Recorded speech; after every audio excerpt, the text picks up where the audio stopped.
I want to do a correction, kind of a retraction about some limestone that I had uploaded about that.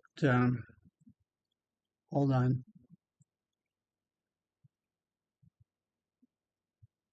This limestone here, okay, and I had posted it to a geology site, a geology group on Facebook. As a matter of fact, that's what the group's called. And after a lot of discussion and comments, it was decided that this was likely like oolitic limestone or the equivalent in the same family from supersaturated calcium carbonate waters sloshing around in shallow water and then forming these what look like pebbles or beans. Okay, so I saw Dr. Benjamin Berger's video where he showed the same stuff. Okay, and so and he said that they're little mollusks. Well, it turns out they most likely are. I mean, I'm not going to question him. Among the greatest there is. And so let me go through the pictures and explain a little bit of the context. The reason that this limestone is important to me and others, and it was to Dr. Benjamin Berger up in Utah, that's why he did the video on the thaynes limestone, which is within, I believe, the virgin limestone member, because that's the last time that the ocean was in this area, covering up the area. Remember, it wasn't mountainous, it was flatter. Okay, and the reason that the water rose up is because the great dying had just occurred and the temperatures became so hellishly hot that it melted all the ice, all of the poles, the glaciers, everything, and the water rose up. And then as this limestone was forming in relatively shallow water, that life was trying to get reestablished. Okay. And so that was the context of his video, and where he showed this stuff, that it was little mollusk bivalves, which let's go through the names in the pictures. There's another picture of it. There's the back of my picture showing that it has indentations, meaning that this actually could have been quite thick, and this is a cleavage point. Okay, he said that my pictures looked like they were mollusks, bivalves, that do often form in big groups like this. And they're often found in big groups. And his video shows virtually the same thing. And he says it looks like they're promysidiella cordillerana. Now, there it is, if you want to research it. There's not much on it, but it's only fossils only. See there? And so I looked it up, and sure enough, I did come up with like one picture, one, possibly 1.5 or 2 pictures that show that it's similar, and that is most likely bivalves and mollusks in my picture. Okay, now there's the picture I come up with. If you type in this and research it, and if you look deep enough, you're going to come up with this picture. See there how it looks similar? See the little bean things?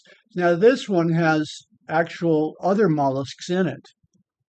Okay, mine doesn't. It has only these bean things, but nevertheless, see these bean things, you can see them. See them in there? In other words, it looks very similar.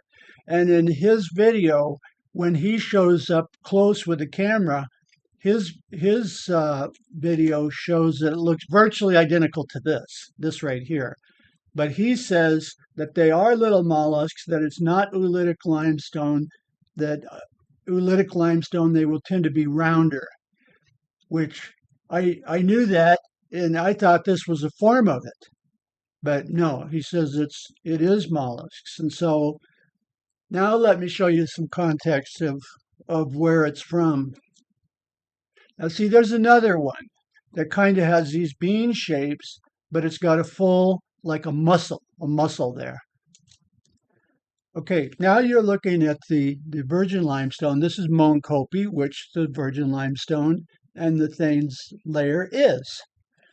Okay, now on the left, this is, let me do this first. Okay, the pictures that I was looking at that I'm going to go back to, that's this virgin limestone. See that whitish looking shallow water limestone that you see everywhere east of Las Vegas and west and west. But this is up tilt. And so this is very old, over 300 million year old limestone here. Deep, relatively deep water limestone that we all know and love throughout the area, like you're looking at when you look at Frenchman Mountain. Okay, but on the back of it, this is virgin limestone. Okay, and there was a period of time where the ocean level was not really up high, forming this virgin limestone, like what I said, from the glaciers all melting. And so it would stand to reason that wouldn't it then transition from here to dry, sort of dry land and tidal flats before it transitioned to the virgin limestone? And indeed it did. Now I'm going to show you. There it is. So now you're looking at that picture of the mountain that I was showing you. Now you're looking at it from me being up on the top of the mountain. Here's the old, I'll say 300 million year old limestone here. And then it got shallower and shallower. And then sure enough, you started getting siltstones and mudstones similar to like what you would see. I keep saying like New Orleans, Gulf of America, Gulf of Mexico, whatever you want to call it. That's what this is. So the great dying was occurring. Okay. And things got hotter than hell. And then the ocean levels rose up. And that's what this is. See there? There's the virgin limestone. You're looking at a cross section of it. Okay. And so now you're looking at that same, but I'm pointed right at it from higher up on the very tippy top of the mountain. And see, that's what those layers are. And so it's intermixed with siltstones and sandstone and stuff like that because it wasn't very deep and it didn't really last super long. So that's the virgin limestone right after the Great Dying when life was trying to get reestablished. That is why, and there's another picture of it, and this is the red beds, Moncopy red beds down here. They're hidden from the road, but they're there if you get up on a mountain and look down, or if you go down through it. I've been down and through here, of course, many times. And so the red beds are there. And then now it's heating up. Almost everything has died. It's heating up. The water level is rising. And so then this limestone forms. This limestone, that's the virgin limestone. It's not the big thick layers of the deep ocean, but it's thinner layers that are intermixed with sandstones and siltstones and stuff like that. And there it is again. Now, on the back of Frenchman Mountain, by the way, if you go east and drive through the pass there and then look back at the back of Frenchman Mountain, you're going to see the same thing. This is the little Frenchman Mountain, same thing. And what's on the back of it? The virgin limestone, this lighter limestone. If you don't believe me, drive east and look back at the back of Frenchman, you're going to see the same up tilt. And that's why the importance of that limestone is because it shows that life was struggling to get reestablished right after the Great Dying. So anyway, my story has now changed that these are mollusks or bivalves, not oolitic limestone. I mean, I'm certainly not going to question Benjamin Berger, that's for sure.